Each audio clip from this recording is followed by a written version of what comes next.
আসসালামু আলাইকুম। আজকের ভিডিওতে আমাদের আলোচনার বিষয়বস্তু হচ্ছে শয়তান এবং তার অক্লান্ত চক্রান্ত। ভিডিওটি শেষ পর্যন্ত দেখলে আপনারা আরও জানতে পারবেন ইবলিশের আসন কোথায় অবস্থিত, ইবলিশের আকৃতি কীরকম হয়, ইবলিশ শয়তান কখন অন্য শয়তানকে বুকের সাথে জড়িয়ে নেয়। মুহাম্মদ সাল্লাল্লাহু আলাইহি ওয়াসাল্লাম একবার শয়তানের হাত ধরে ফেলেছিল। ভিডিওর শেষ পর্যায়ে সেই ঘটনাটিও জানতে পারবেন। শয়তান মানুষের প্রকাশ্য শত্রু।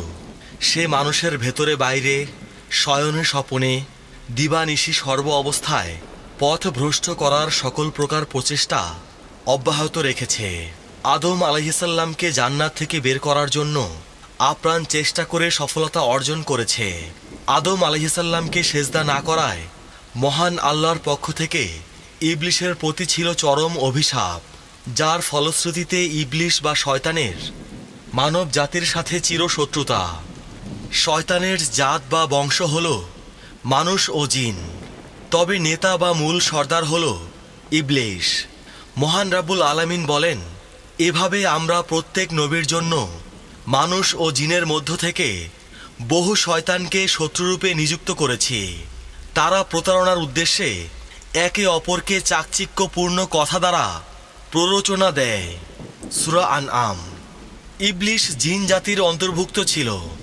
আদম আলাইহিসসালামকে সিজদার আদেশ এই ইবলিশই অমান্য করেছিল। আল্লাহ পাক ইরশাদ করেছেন, তোমরা সিজদা করো আদমকে। তখন তারা সবাই সিজদা করেছিল, ইবলিশ ব্যতীত। সে ছিল জিনদের অন্তর্ভুক্ত, ফলে সে তার প্রভুর আদেশ অমান্য করল।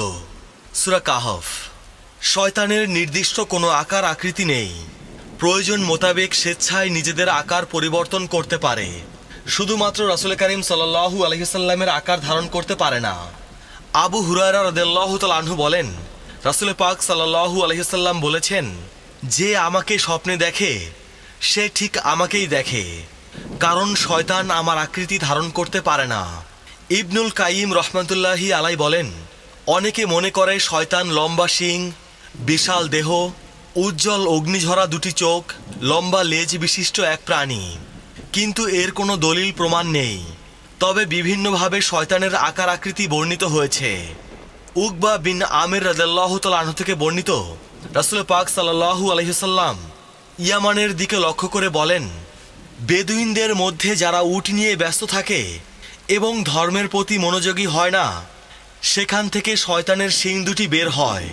তা হল রাবিয়াহ ও মুয়ার গোত্রদ্বয়ের মাঝে। আমর ইবনে আনবাসা রাদিয়াল্লাহু তাআলা আনহু বলেন, রাসূল করিম সাল্লাল্লাহু আলাইহি ওয়াসাল্লাম বলেছেন, সূর্য শয়তানের দুই শিংয়ের মাঝখান দিয়ে উদিত হয় এবং ওই সময় কাফেররা শয়তানের পূজা করে। আনাস বিন মালিক রাদিয়াল্লাহু তাআলা আনহু হতে বর্ণিত, রাসূল পাক সাল্লাল্লাহু আলাইহি ওয়াসাল্লাম বলেছেন, তোমরা কাতারের মধ্যে পরস্পর মিলেমিশে দাঁড়াও, এক কাতার অপর কাতারের নিকটে করো এবং কাঁধে কাঁধ মিলিয়ে দাঁড়াও।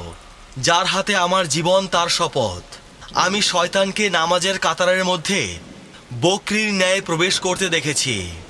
আবু যর গিফারি রাদিয়াল্লাহু তাআলা আনহু হতে বর্ণিত, তিনি বলেন, রাসূল পাক সাল্লাল্লাহু আলাইহি ওয়াসাল্লাম বলেছেন, কালো কুকুর হলো শয়তান।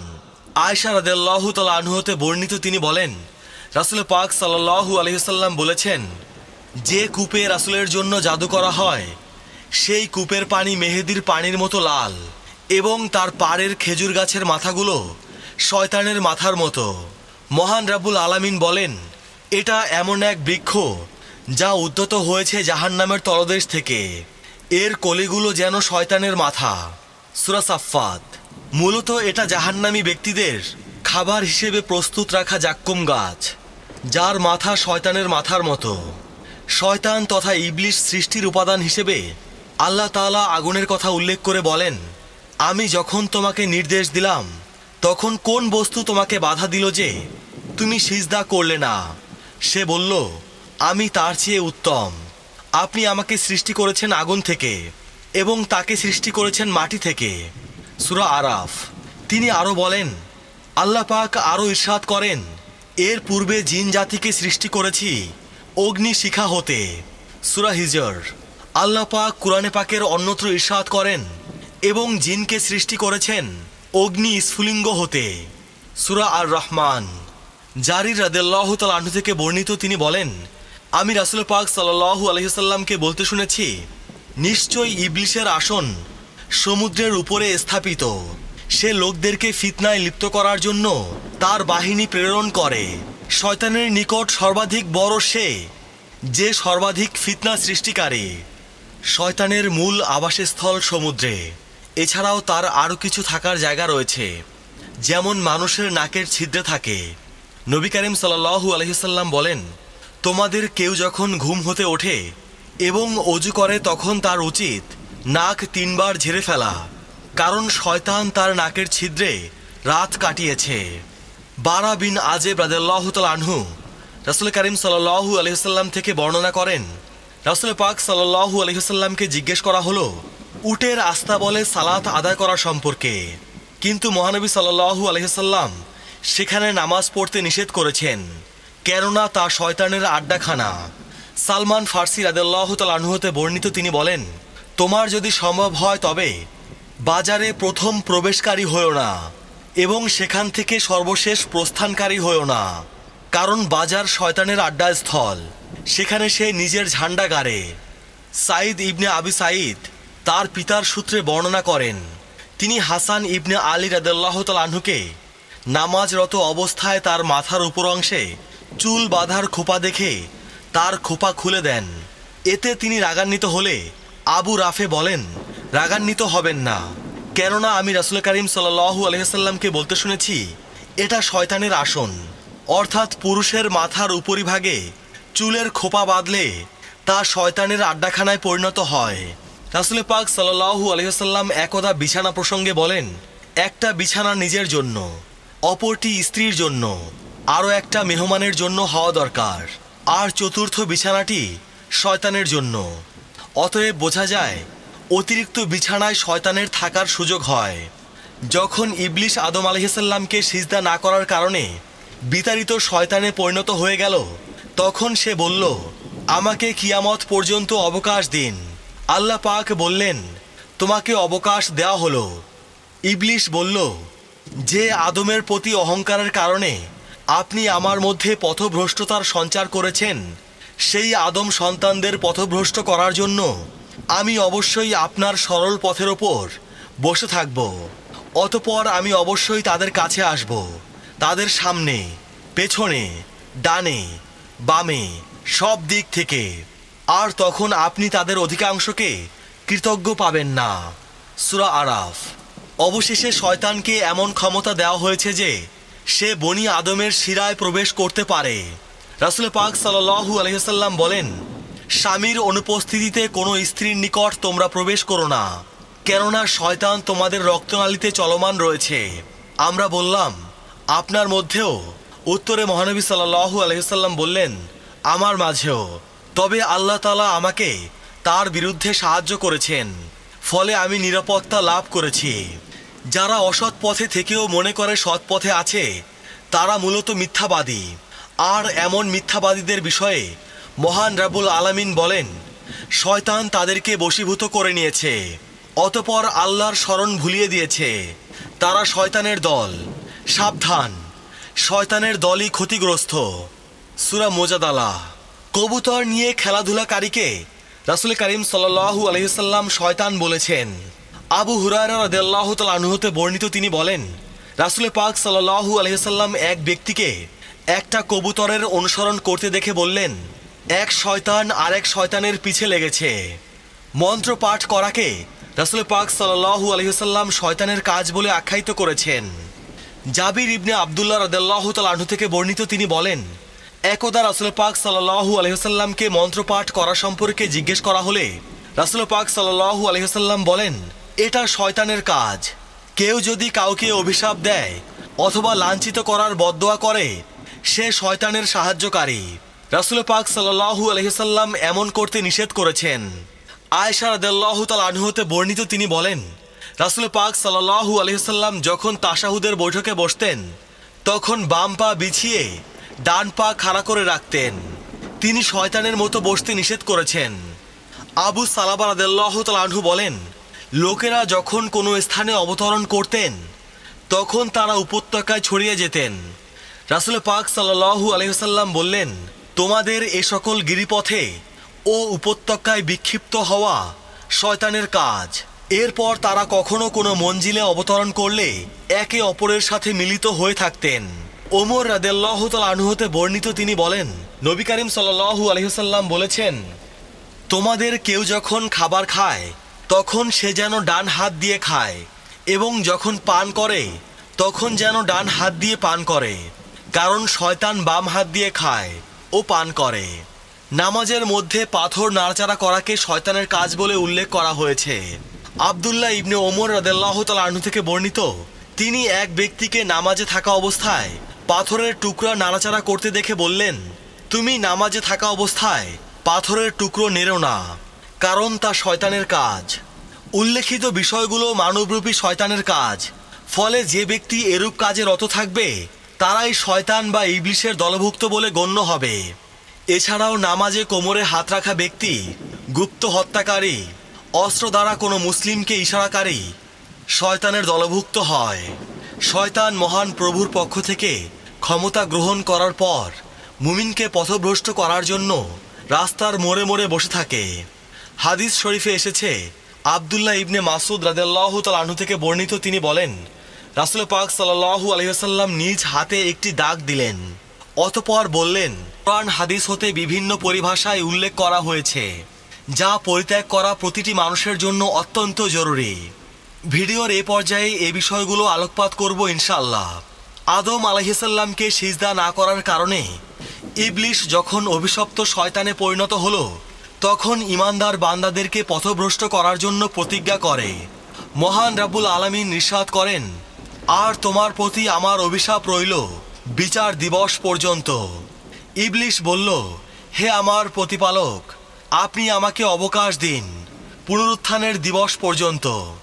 আল্লাহ পাক বললেন, বেশ, তুমি অবকাশ প্রাপ্তদের অন্তর্ভুক্ত হলে নির্ধারিত সময়কাল উপস্থিত হওয়ার দিন পর্যন্ত। ইবলিশ বলল, আপনার ইজ্জতের কসম, আমি অবশ্যই তাদের সবাইকে বিপথগামী করব। সূরা সোয়াদ।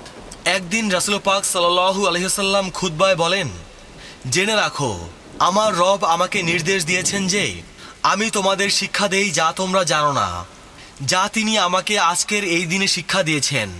আমি আমার বান্দাকে যে সম্পদ দিয়েছি তা হালাল। নিশ্চয়ই আমি আমার সকল বান্দাদেরকে শিরক মুক্ত একনিষ্ঠ করে সৃষ্টি করেছি। অতঃপর তাদের নিকট শয়তান এসে তাদেরকে দিন থেকে বিচ্যুত করেছে। তাদের ওপর যা হালাল করেছি তারা তা হারাম করেছে। মহান রাব্বুল আলামিন বলেন, তুমি কি তাদের দেখনি যারা ধারণা করে যে তারা বিশ্বাস স্থাপন করেছে যা আপনার ওপর নাজিল হয়েছে তার ওপর, এবং যা আপনার পূর্বে নাজিল হয়েছে তার ওপর। তারা তাগুতের নিকট ফয়সালা পেশ করতে চায়, অথচ তাদেরকে নির্দেশ দেওয়া হয়েছিল তাকে অস্বীকার করার জন্য। বস্তুত শয়তান তাদেরকে দূরতম ভ্রষ্টতায় নিক্ষেপ করতে চায়। সূরা নিসা। সূরা আল ইমরানে আল্লাহ পাক ইরশাদ করেছেন, তোমাদের মধ্যে যারা দুই দলের মুখোমুখি হওয়ার দিন ঘাঁটি থেকে ফিরে গিয়েছিলে, তাদের নিজেদের কিছু কৃতকর্মের কারণে শয়তান তাদের প্রতারিত করেছিল। আল্লাহ তাদের ক্ষমা করেছেন। নিশ্চয়ই আল্লাহ ক্ষমাশীল ও সহনশীল। আয়েশা রাদিয়াল্লাহু তাআলা আনহা থেকে বর্ণিত, তিনি বলেন, ওহুদের যুদ্ধে প্রথম দিকে মুশরিকরা যখন চরমভাবে পরাজিত হয়ে পড়ল, তখন ইবলিশ চিৎকার করে মুসলমানদের বলল, হে আল্লাহর বান্দাগণ, পেছনের দিকে লক্ষ্য করো। তখন অগ্রবর্তী দল পেছনে ফিরে শত্রু মনে করে নিজের দলের ওপর আক্রমণ করে একে অপরকে হত্যা করতে লাগলো। এমন সময় হুযায়ফা রাদিয়াল্লাহু তাআলা আনহু পেছনে তার পিতাকে দেখতে পেয়ে চিৎকার করে বললেন, এই যে আমার পিতা। শেষ পর্যন্ত তাকে হত্যা করে ফেলল। এটা ছিল শয়তানের অনুসরণের পরিণাম। আল্লাহ তাদেরকে মাফ করে দিয়েছেন। কখনো কখনো আলেমদের মুখে গোমরাহি কথা বের করে দেয় এই ইবলিশ। রাসূল পাক সাল্লাল্লাহু আলাইহি ওয়াসাল্লাম বলেন, আমি আলেমদের গুমরাহি সম্পর্কে অধিক শঙ্কিত, কেননা শয়তান কখনো কখনো আলেমদের মুখ থেকে গুমরাহি কথা বের করে দেয়। ইবনে আব্বাস রাদিয়াল্লাহু তাআলা আনহু থেকে বর্ণিত, তিনি বলেন, যখন পারসিকদের নবী মৃত্যুবরণ করে তখন ইবলিশ তাদের অগ্নি পূজায় লাগিয়ে দেয়, অর্থাৎ গোমরা করে ফেলে। শয়তান বিভিন্ন কায়দা কৌশল ও ছলনা করে মানুষকে পথভ্রষ্ট করার চেষ্টা করে, তবে শয়তানের কৌশল খুবই দুর্বল। মহান রাব্বুল আলামিন বলেন, নিশ্চয় শয়তানের কৌশল একান্তই দুর্বল। সূরা নিসা। সূরা ইউসুফে আল্লাহ পাক আরও ইরশাদ করেন, ইউসুফ আলাইহিস সালাম যখন স্বপ্নে তার ভবিষ্যতের সফলতার ইঙ্গিত পেলেন, তখন তার পিতা তাকে বললেন, বৎস, তোমার ভাইদের সামনে এই স্বপ্ন বর্ণনা করো না, তাহলে ওরা তোমার বিরুদ্ধে চক্রান্ত করবে। নিশ্চয় শয়তান মানুষের প্রকাশ্য শত্রু। রাসূল পাক সাল্লাল্লাহু আলাইহি ওয়াসাল্লাম বলেছেন, আমরা আল্লাহর রাস্তায় জিহাদের উদ্দেশ্যে সফর করি, তখন কাফেলার পেছনে তদারককারী হিসেবে এক ব্যক্তিকে নিযুক্ত করা হয়। সে বকরির মতো শব্দ করে এবং সুযোগ বুঝে কোনো মহিলার সাথে শয়তানি চক্রান্তে জিনায় লিপ্ত হয়।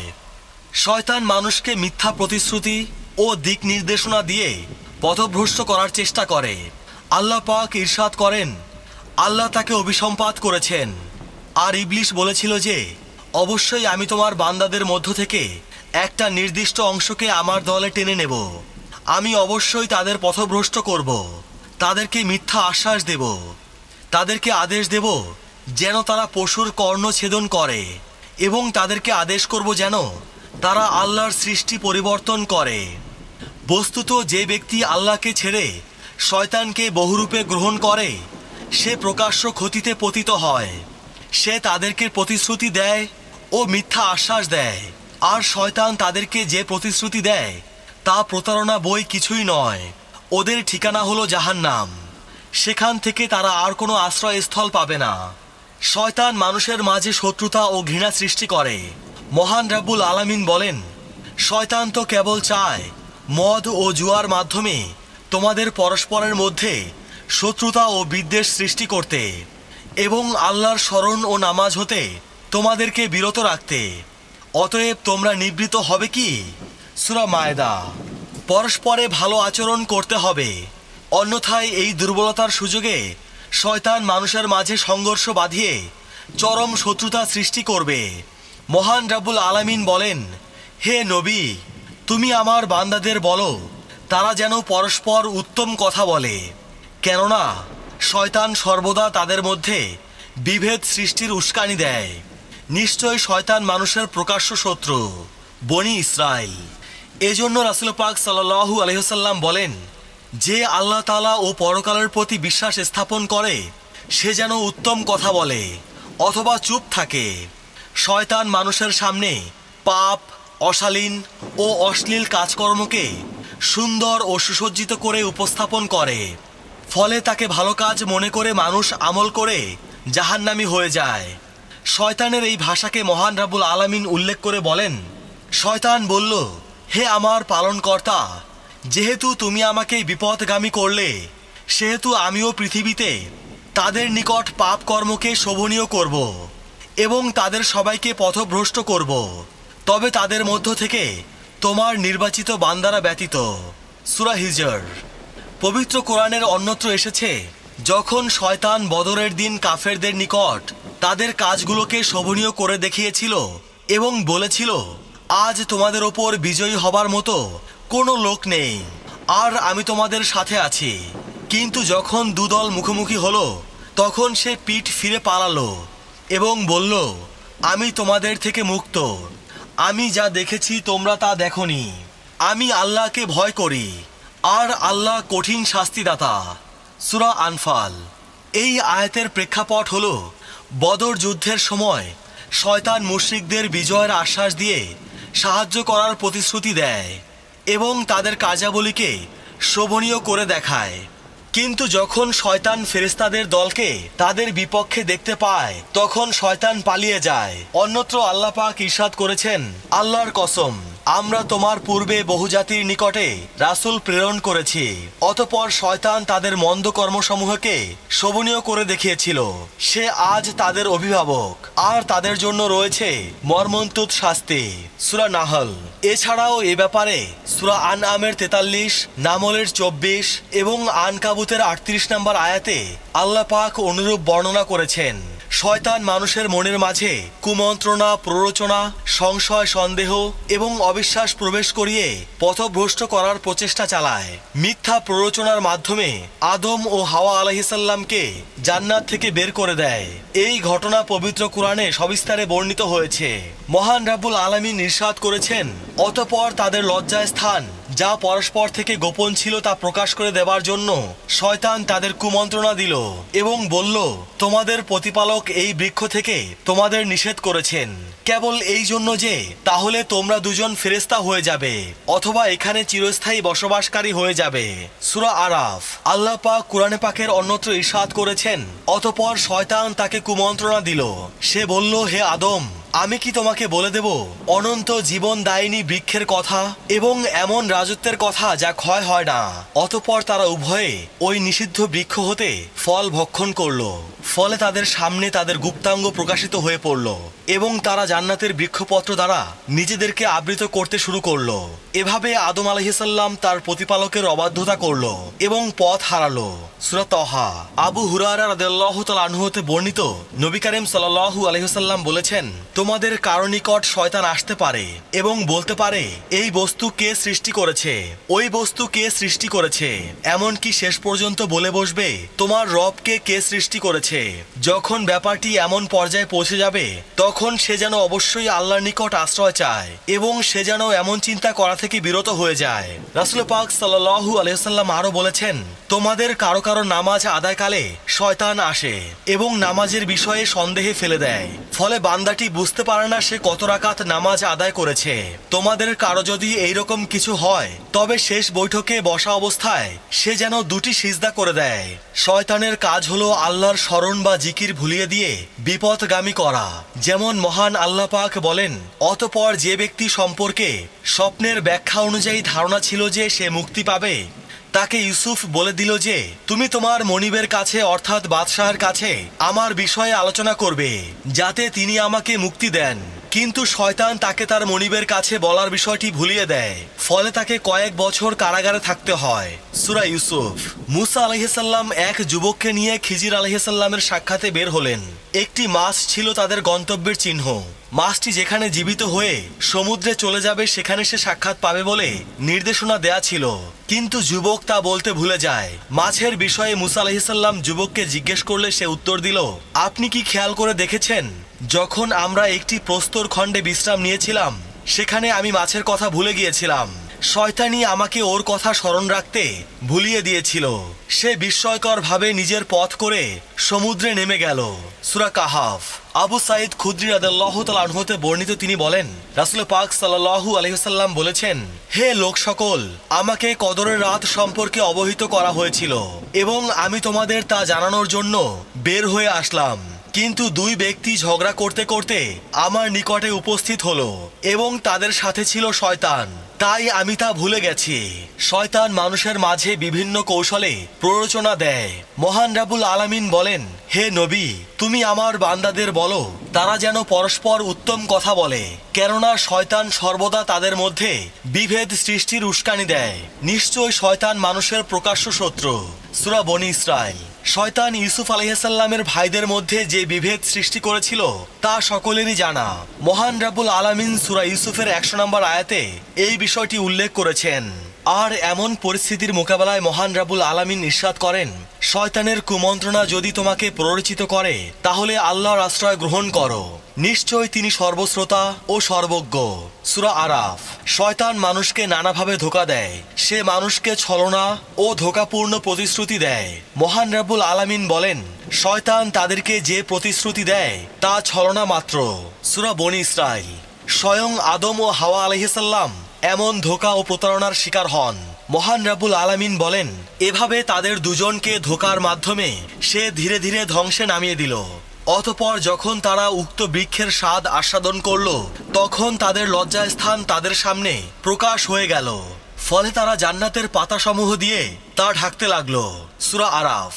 অন্যত্র আল্লাহ পাক ইরশাদ করেন, সে তাদেরকে প্রতিশ্রুতি দেয় ও মিথ্যা আশ্বাস দেয়, আর শয়তান তাদেরকে যে প্রতিশ্রুতি দেয় তা প্রতারণা ছাড়া আর কিছুই নয়। সূরা নিসা। ধোঁকা দিয়ে শয়তান মানুষের মাঝে ফিতনা সৃষ্টি করে, এমনকি স্বামী স্ত্রীর মধ্যে বিচ্ছেদ সৃষ্টি করে। জাবির রাদিয়াল্লাহু তাআলা আনহু হতে বর্ণিত, তিনি বলেন, রাসূল পাক সাল্লাল্লাহু আলাইহি ওয়াসাল্লাম বলেছেন, ইবলিশ পানির ওপর তার সিংহাসন স্থাপন করে তার বাহিনী প্রেরণ করে। তাদের মধ্যে তার সর্বাধিক নৈকট্যপ্রাপ্ত সে, যে সর্বাধিক ফিতনা সৃষ্টিকারী। তাদের একজন এসে বলে, আমি অমুক অমুক কাজ করেছি। ইবলিশ বলে, তুমি কিছুই করনি। অতঃপর অন্যজন এসে বলে, অমুকের সাথে আমি সকল প্রকার ধোঁকার আচরণ করেছি, অবশেষে তার ও তার স্ত্রীর মাঝে বিচ্ছিন্ন করে দিয়েছি। অতঃপর শয়তান তাকে তার নিকটবর্তী করে নেয় এবং বলে, তুমি একটা বড় কাজ করেছো। বর্ণনাকারী আমাশ রাদিয়াল্লাহু তাআলা আনহু বলেন, আমার মনে হয় রাসূল পাক সাল্লাল্লাহু আলাইহি ওয়াসাল্লাম বলেছেন, অতঃপর শয়তান তাকে তার বুকের সাথে জড়িয়ে নেয়। কবরবাসীরা কারো কল্যাণ বা অকল্যাণ করতে পারে না, তাই কবরবাসীদের নিকট কোনো কিছু কামনা করা জায়েজ নয়, বরং শিরক। যদিও কোনো কোনো কবর থেকে অলৌকিক কিছু প্রকাশ পেয়ে থাকে, যেমন কবর থেকে আলো বের হওয়া, সুঘ্রাণ বের হওয়া ইত্যাদি। আমরা অনেক সময় শুনে থাকি কারো কবরের ওপর ওই মৃত ব্যক্তিকেই দাঁড়ানো অবস্থায় বা বসা অবস্থায় অথবা অন্য কোনো অচেনা মৃত ব্যক্তিকে দেখেছে, আবার ভাঙা কবরে সাপ পেঁচানো লাশ দেখেছে। এগুলো সবই শয়তানের ধোঁকা মাত্র। মনে রাখতে হবে, কবরের কোনো শাস্তি নবী ব্যতীত দুনিয়ার মানুষ ও জিনকে দেখানো হবে না। অতএব কেউ যদি অনুরূপ দেখে থাকে তবে বুঝতে হবে এটা শয়তানের কাজ ছাড়া কিছুই নয়। যুগে যুগে শয়তান মানুষের মাঝে গোলযোগ সৃষ্টি করে পথভ্রষ্ট করার চেষ্টা করছে। মহান রাব্বুল আলামিন বলেন, আমি তোমার পূর্বে এমন কোন রাসূল প্রেরণ করিনি যে তারা যখনই কিছু পাঠ করেছে তখনই শয়তান উক্ত পাঠে কিছু মিশিয়ে দিয়েছে। তখন আল্লাহ দূর করে দেন শয়তান যা মিশিয়ে দেয়। অতঃপর আল্লাহ নিজের আয়াতসমূহকে সুপ্রতিষ্ঠিত করেন। আর আল্লাহ সর্বজ্ঞ ও প্রজ্ঞাময়। এটা এই কারণে যে শয়তান যা মিশ্রণ করে তিনি তা পরীক্ষা স্বরূপ করে দেন তাদের জন্য যাদের অন্তরে ব্যাধি আছে এবং যারা পাষাণ হৃদয়। সূরা হজ। হুযায়ফা রাদিয়াল্লাহু তাআলা আনহু হতে বর্ণিত, তিনি বলেন, আমি রাসূল পাক সাল্লাল্লাহু আলাইহি ওয়াসাল্লামকে বলতে শুনেছি, চাটাই বুরুনের মতো এক এক করে ফিতনা মানুষের অন্তরে আসতে থাকে। যে অন্তরে তা গেঁথে যায় তাতে একটা করে কালো দাগ পড়ে, আর যে অন্তর তা প্রত্যাখ্যান করে তাতে একটি করে শুভ্রোজ্জ্বল চিহ্ন পড়বে। এমনি করে দুটি অন্তর দু ধরনের হয়ে যায়। একটা শ্বেত পাথরের মতো, আসমান ও জমিন যতদিন থাকবে ততদিন কোনো ফিতনা তার কোনো ক্ষতি করতে পারবে না। আর অপরটি হয়ে যায় উল্টানো কালো কলসির মতো। প্রবৃত্তি তার মধ্যে যা উপস্থাপন করেছে তাছাড়া ভালো মন্দ বলতে সে কিছুই চেনে না। এই ফিতনা মূলত শয়তান দ্বারা প্রসার লাভ করে।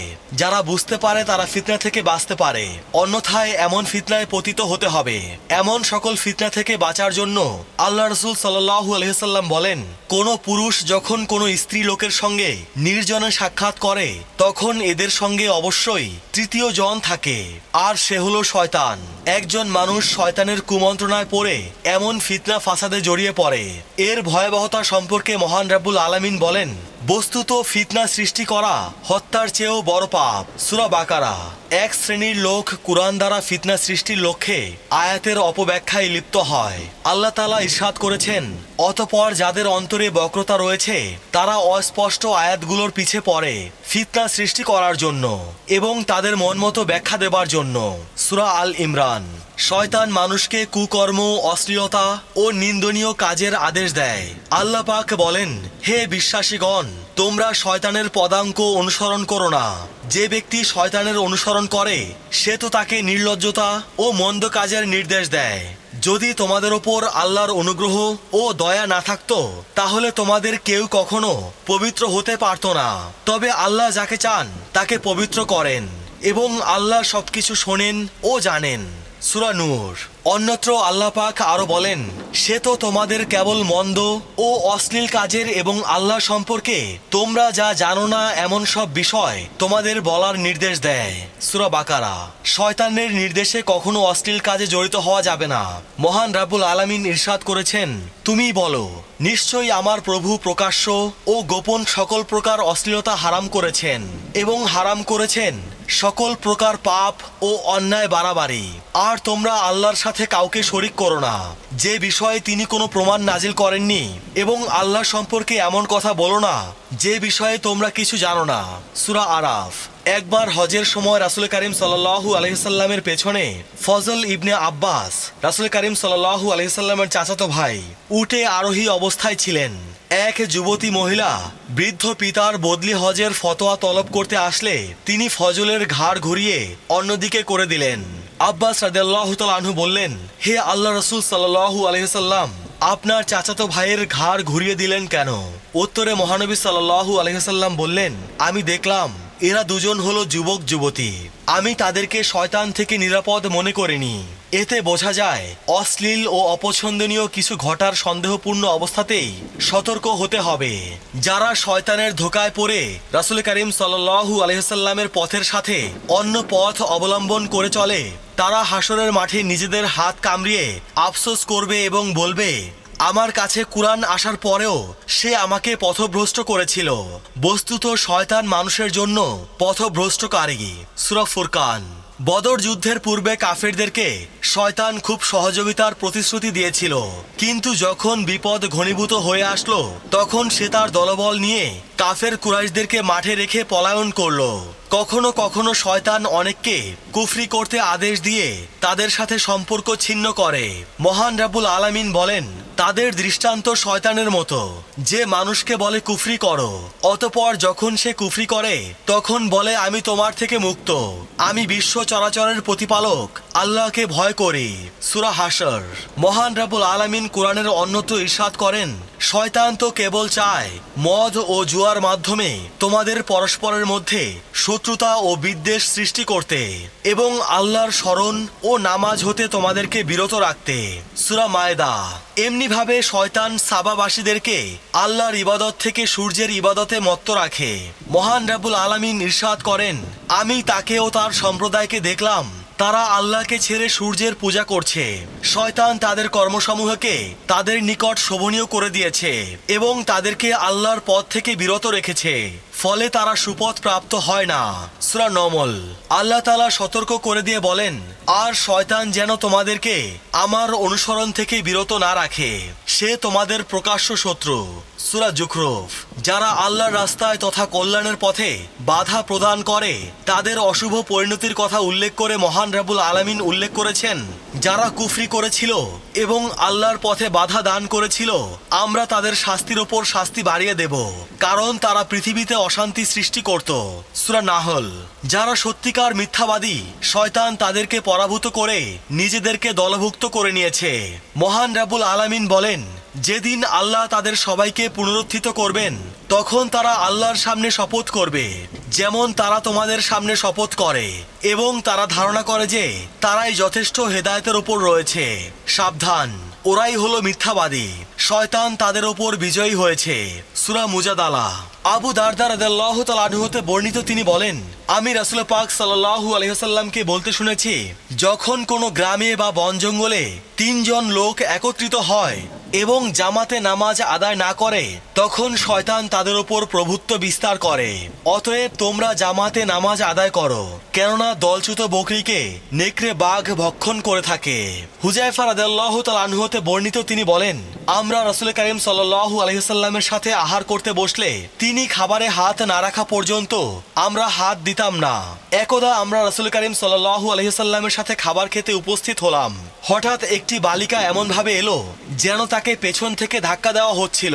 সে নিজে হাতে খাবার গ্রহণ করতে উদ্যত হয়েছিল। এমন অবস্থায় রাসূল পাক সাল্লাল্লাহু আলাইহি ওয়াসাল্লাম তার হাত ধরে নিলেন। তারপর এক বেদুইনও অনুরূপভাবে এসে খাবারে হাত দিতে উদ্যত হলে রাসূল পাক সাল্লাল্লাহু আলাইহি ওয়াসাল্লাম তার হাতও ধরে নিলেন এবং বললেন, যে খাবারে আল্লাহর নাম নেওয়া হয়নি শয়তান সেই খাদ্যকে হালাল মনে করে। এই মেয়েটিকে এবং বেদুইনটিকে শয়তানই নিয়ে এসেছে যেন তার দ্বারা নিজের জন্য খাবার হালাল করে নিতে পারে, কিন্তু আমি ওদের হাত ধরে ফেললাম। সেই মহান সত্তার কসম যার হাতে আমার প্রাণ আছে, শয়তানের হাত ওই দুজনের হাতের সঙ্গে আমার হাতে ধরা পড়েছিল। অতঃপর রাসূল কারীম সাল্লাল্লাহু আলাইহি ওয়াসাল্লাম বিসমিল্লাহ বলে খাবার খাওয়া শুরু করলেন। এই হাদিস থেকে বোঝা যায় শয়তান তাদের উপর আধিপত্য বিস্তার করে পরাভূত করে ফেলছিল, কিন্তু রাসূল করিম সাল্লাল্লাহু আলাইহি সাল্লামের সামনে টিকতে পারেনি। ইবনুল কাইয়ুম রহমতুল্লাহি আলাই বলেন, সাবধান, জেনে রেখো, ইবলিসের প্রথম প্ররোচনা হলো মানুষকে ইলম অর্জনে বাধা প্রদান করা, কারণ ইলম হলো হেদায়েতের আলো।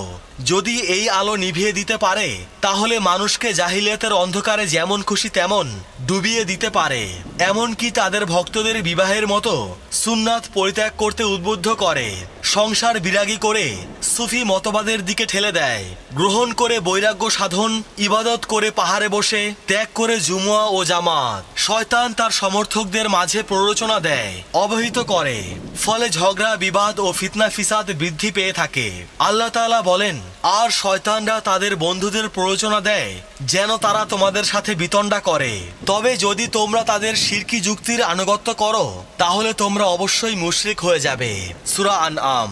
ইবনে আব্বাস রাদিয়াল্লাহু তাআলা আনহু হতে বর্ণিত, যখন নূহ আলাইহিস সালামের কওমের ভালো লোকগুলো মৃত্যুবরণ করলো তখন শয়তান তাদের নিকট বার্তা পাঠালো যে তারা যেখানে বসে মজলিস করত সেখানে তোমরা কতিপয় মূর্তি স্থাপন করো এবং ওই সমস্ত পুণ্যবান লোকের নামেই এগুলোর নামকরণ করো। কাজেই লোকেরা তাই করলো, কিন্তু তখনও ওইসব মূর্তির পূজা করা হতো না। তবে মূর্তি স্থাপনকারী লোকগুলো মারা গেলে এবং মূর্তিগুলোর ব্যাপারে সত্যিকারের জ্ঞান বিলুপ্ত হলে লোকজন তাদের পূজা আরম্ভ করে দেয়। আবু হুরায়রা রাদিয়াল্লাহু তাআলা আনহু হতে বর্ণিত, তিনি বলেন, আল্লাহ রাসূল সাল্লাল্লাহু আলাইহি ওয়াসাল্লাম বলেছেন, আল্লাহ আসমানে কোনো সিদ্ধান্ত গ্রহণ বা জারি করলে ফেরেশতারা বিনয় অবনত হয়ে পাখা ঝাপটাতে থাকে। ফেরেশতাদের পারস্পরিক আলোচনা শয়তান ওত পেতে শোনে এবং ভূপৃষ্ঠে অবস্থানকারী তাদের সাঙ্গপাঙ্গদের কাছে তা পৌঁছে দেয়। কখনো তা নিম্ন অবস্থানকারীদের কাছে পৌঁছানোর পূর্বে তাদের প্রতি উল্কাপিণ্ড নিক্ষেপ করা হয়। শয়তান যে কথা শুনে এসেছে তারা পৃথিবীতে এসে গণক অথবা জাদুকরের সামনে সেগুলো পেশ করে। আবার কখনো তারা কিছুই শুনতে পায় না, বরং নিজেদের পক্ষ থেকে গণক ও জাদুকরের মুখে তাদের কথার সাথে সত্য মিথ্যা যোগ করে পেশ করে। তাই কেবল সত্য সেটাই হয় যা তারা আসমান থেকে শোনে। মহান রাব্বুল আলামিন অপচয় করতে নিষেধ করে বলেন, আর তুমি মোটেই অপব্যয় করো না, নিশ্চয়ই অপচয়কারীরা শয়তানের ভাই, আর শয়তান নিজের প্রতিপালকের প্রতি অতিশয় অকৃতজ্ঞ। সূরা বনী ইসরাইল। নবী করিম সাল্লাল্লাহু আলাইহি ওয়াসাল্লাম বলেছেন, অবশ্যই আল্লাহ তোমাদের জন্য হারাম করেছেন মায়ের অবাধ্যচারণ করা, অধিকার প্রদানে বিরত থাকা ও অনধিকার কিছু প্রার্থনা করা এবং জীবন্ত কন্যা প্রথিত করা। আর তোমাদের জন্য অপছন্দ করেছেন ভিত্তিহীন বাজে কথা বলা, অধিক প্রশ্ন করা, ধন সম্পদ অপচয় করা। দয়াময় আল্লাহর বান্দাদের গুণাবলী উল্লেখ করতে গিয়ে মহান রাব্বুল আলামিন ইরশাদ করেছেন, তারা যখন ব্যয় করে তখন অপব্যয় করে না বা কৃপণতাও করে না, বরং তারা এই দুয়ের মধ্যবর্তী অবস্থায় থাকে। সূরা ফুরকান। তাহলে বোঝা গেল অপচয়কারী শয়তানের ভাই, আর অপচয় না করা হচ্ছে দয়াময় রহমান আল্লাহর খাঁটি বান্দা হিসেবে নিজেকে পরিগণিত করা। প্রিয় মুসলমান ভাই ও বোনেরা, আজকের ভিডিও এ পর্যন্তই। সবাই ভালো থাকবেন। আল্লাহ রাব্বুল আলামিন আমাদের সবাইকে হেদায়েত দান করুন। আমিন।